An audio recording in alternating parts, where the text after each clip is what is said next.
Have you ever thought that the phone in your hand or the tea you drink every morning, that the recipe to make it could be hidden in a small village?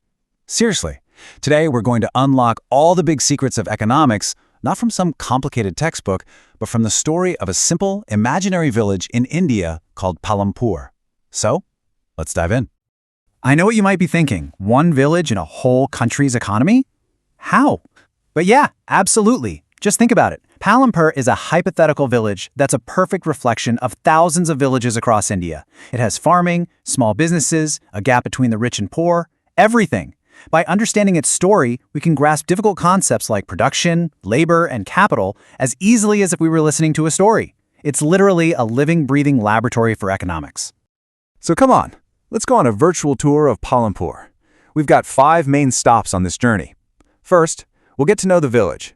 Then, we'll take a walk through its fields, where 75% of the people work. After that, we'll learn the secret recipe for production. Then, we'll see what else goes on in the village besides farming. And finally, we'll connect all the dots to understand the big picture. At every single stop, we're going to solve a new economic puzzle. Okay, our first stop is an introduction to Palampur itself. I want you to imagine a village that's connected by an all-weather road to bigger nearby villages and towns, like Raiganj and Chap. This isn't some isolated backward place cut off from the world. Oh no, the light of development has reached here. You'll see everything from bullock carts to motorcycles and jeeps on the roads, and it's this very connection that makes it such a powerful case study. So who actually lives in Palampur? Well, it's home to about 450 families. And right away, we get a real picture of economics at play. There are 80 upper caste families who own most of the village's land. Their houses are solid, made of brick and cement. But on the other hand, about 1/3 of the population are Dalits.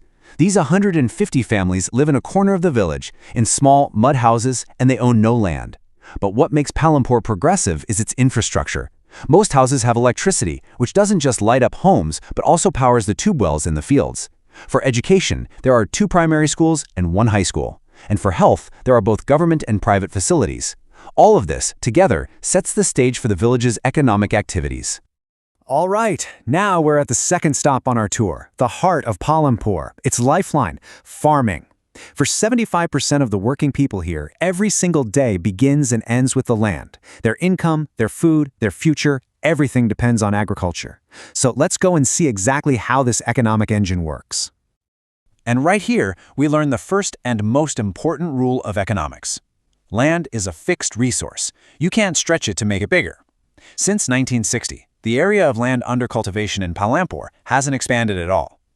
This means that if farmers want to increase production, they have to find a way to get more out of that same piece of land. And that is their biggest challenge. You know, it's just like if you have one birthday cake for a party, but more guests show up. You can't make the cake bigger. You either have to cut smaller slices or maybe add some extra toppings. So the land is fixed, we get that. But is it distributed equally among everyone? Not even close. This chart tells the real story. Out of 450 families, 150 of them, that's 1/3, are completely landless. Another 240 families are small farmers with plots smaller than 2 hectares, which is barely enough to support their families. And then there are just 60 medium or large farmers, who own anywhere from 2 to over 10 hectares of land. This means more than half the village's land is in the hands of just these 60 families. This unequal distribution of land is the foundation of Palampur's entire economic story. So let's get back to that challenge. How do you grow more from the same amount of land? Well, the farmers in Palampur use a very smart technique, multiple cropping. It simply means growing different crops on the same field in different seasons within a year. And this is possible in Palampur because the irrigation system here is excellent. Back in the day, people used Persian wheels to draw water, but ever since electricity arrived, electric tube wells have completely changed the game. Now the fields can get water all year round. Because of multiple cropping, the fields in Palampur stay green all year. During the rainy season, or Kharif, they grow jawar and bajra, which are used as cattle feed. In the winter, the rabi season, their fields are full of wheat. And in between these two, from October to December, they even manage to grow a 3rd crop, potatoes. Some farmers also dedicate a part of their land to sugarcane, which is harvested once a year. Their land is never idle. Production is always ongoing. Another amazing way to increase production arrived in the 1960s, something we call the Green Revolution. Before this, farming was done with traditional methods, local seeds, cow dung as manure, and less water. The yield was modest, Then came high-yielding variety or HYV seeds. And these seeds worked like magic. Where 1 hectare used to produce 1,300 kilograms of wheat, it now produced up to 3,200 kilograms. But this magic came with a price tag. These new seeds needed tons of water, chemical fertilizers, and pesticides. It's kind of like switching from a simple feature phone to a smartphone. You get 1,000 new features, but now you have to charge the phone every day, and you need a data plan too. Modern farming made production skyrocket, no doubt about it. But what's the long-term cost? The Green Revolution saved us from a food crisis, for sure, but it has damaged the health of our land. Using too many chemical fertilizers is reducing the soil's natural fertility. Constantly drawing water from tube wells is causing the groundwater level to drop rapidly. Once these natural resources are gone, it's almost impossible to get them back. So this begs the question, are we filling our stomachs today by turning tomorrow's land into a wasteland? This is the core problem of sustainability. Okay, so we've talked about the land. But land doesn't grow crops by itself, right? You need people to work on it. And this brings us to the second essential ingredient in our production recipe, labor. From plowing the fields to sowing seeds, watering, and harvesting, every single step requires human effort. Without labor, land is just a piece of dirt. So where does all this labor come from in Palampur? Well, there are basically 2 systems. The small farmers, along with their families, work on their own fields. They provide their own labor. But the medium and large farmers have fields so big that they have to hire farm laborers to get the work done. These laborers often come from landless families. In return for their work, they get wages, either in cash or sometimes as a part of the harvest. But they have no rights over the land or the crops they help grow. Okay, time for a quick question for you. The government has set a minimum wage of 300 rupees per day. But in Palampur, laborers like Dala get paid only 160 rupees for harvesting. Why is that? Take a moment to think about it and drop your thoughts in the comments below. Just pause and think. All right, let's break it down. The reason is a simple rule of economics, supply and demand. In Palampur, there are far too many laborers looking for work, but there isn't enough work to go around. Because of this heavy competition, people are willing to work for lower wages. And now, we've arrived at the third and most important stop on our tour. This is where we'll understand the secret recipe that's used to create everything in the world, whether it's wheat grown in a field, a car made in a factory, or even this explainer that you're watching right now. In economics, this recipe is called the factors of production.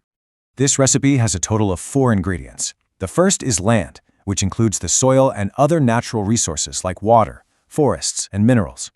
The second is labor, meaning the people who do the work. The third is physical capital, which is all the man-made stuff like tools, machines, buildings, and money. And the fourth and most important is human capital. This is the knowledge and skills needed to combine the other 3 ingredients to create something useful. Without these 4, the production cake simply can't be baked. Let's zoom in on that third ingredient, physical capital, for a moment. It's all the non-human things that are used in production. For a farmer, his tractor, plow, seeds, fertilizer, and the cash in his hand, all of this is physical capital. And it comes in 2 important types. First, there's fixed capital. As the name suggests, it's fixed and can be used in production for many years. Things like a farmer's tractor, a factory's machines, or a school's building. The second type is working capital. These are things that get used up in a single production cycle. For example, seeds, fertilizer, or for a tailor, the cloth and thread. Cash in hand is also working capital, used for daily expenses. Think of it this way. If you're running a bakery, your oven is fixed capital. But the flour, sugar, and the cash you use to buy ingredients every day, that's your working capital. Simple. But where does this capital, especially working capital, come from? Here again, the economic divide in the village becomes crystal clear. Small farmers like Savita often have to borrow money for seeds and fertilizers from large farmers or moneylenders at very high interest rates. Meanwhile, the medium and large farmers use the savings from selling their surplus crops from the previous season to arrange capital for the next. This system often traps small farmers in a cycle of debt. And now for the fourth and the master ingredient in our recipe, human capital. This isn't a physical thing, it's a person's knowledge, their skill, and their ability to take risks. You can have land, people, and machines, but if you don't have the knowledge to use them effectively, they're all useless. Human capital is the factor that brings land, labor, and physical capital together to create something of value. In our recipe for production, human capital is the chef who mixes all the ingredients in the right proportions to create a masterpiece. We've explored farming in Palampur in great detail. But does the village economy run only on agriculture? Absolutely not. We're now at the 4th stop on our tour, where we'll see what the other 25% of Palampur's population does for a living. Let's explore the world of non-farm activities. After farming, the most common activity in Palampur is dairy. Many families raise buffaloes, feeding them jawar and bajra. The milk is sold in the nearby large village of Raiganj, where there's a milk collection and chilling center. Then there's small-scale manufacturing. This is done at a very simple level, like Mishri Lal, who set up a sugarcane crushing machine to make jaggery. There are no big factories here. The work is done at home with family labor. Third is shopkeeping. The village has small general stores that sell everything from rice and wheat to biscuits, soap, and toothpaste. And finally, there's transport. Because Palampur is well-connected, rickshaw pullers, tonga drivers, and people with jeeps and tractors earn money by transporting goods and people from one place to another. All these activities help diversify the village's economy. Our tour of Palampur is now at its final stop. We've seen the land, the people's hard work, the recipe for production, and the world beyond the fields. Now it's time to put all these pieces together and understand what the story of Palampur really means. What is the big picture here?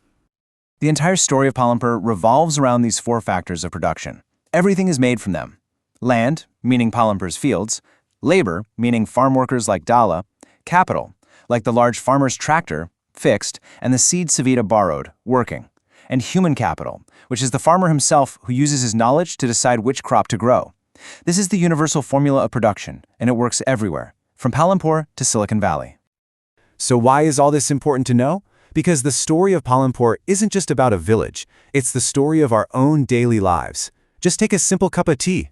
The tea leaves and water are land, the person making the tea is labor, the pot and stove are capital, and the recipe to make the tea is human capital. See? All 4 factors are there. Once you understand these 4 factors, you start to see the entire economic world around you with new eyes. You start seeing the economy in everything. The story of Palampur teaches us a very important lesson. We've found ways to increase production, but our natural resources, like land and water, are limited. The Green Revolution saved us from starvation, but it came at a cost to our land. So the final and biggest question is this: how do we strike a balance between development and the environment? How can we help our villages progress without destroying the very land that sustains us? This question isn't just for Palampur. It's for all of us, and we all have to find the answer together. Think about it.